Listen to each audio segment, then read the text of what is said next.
ডাকসুর ভোট গ্রহণ শেষ, চলছে গণনা।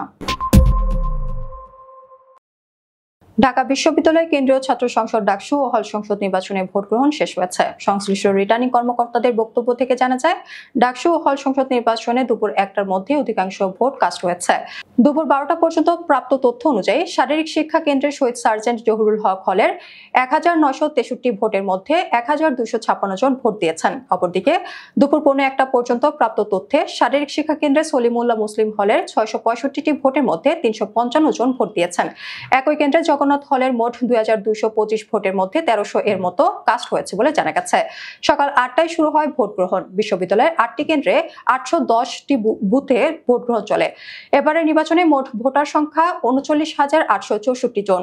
সকাল 8টায় শুরু হয় ভোট গ্রহণ। বিশ্ববিদ্যালয়ের 8টি কেন্দ্রে 810টি বুথে ভোট গ্রহণ চলে। এবারের নির্বাচনে মোট ভোটার সংখ্যা 39,874 জন।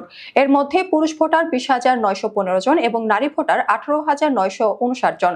ভোটাররা ডাকসুর 28টি পদ এবং প্রতিটি হল সংসদে 13টি পদে ভোট দেবেন। কেন্দ্রীয় সংসদের পদগুলোতে মোট 471 জন প্রার্থী প্রতিদ্বন্দ্বিতা করছেন।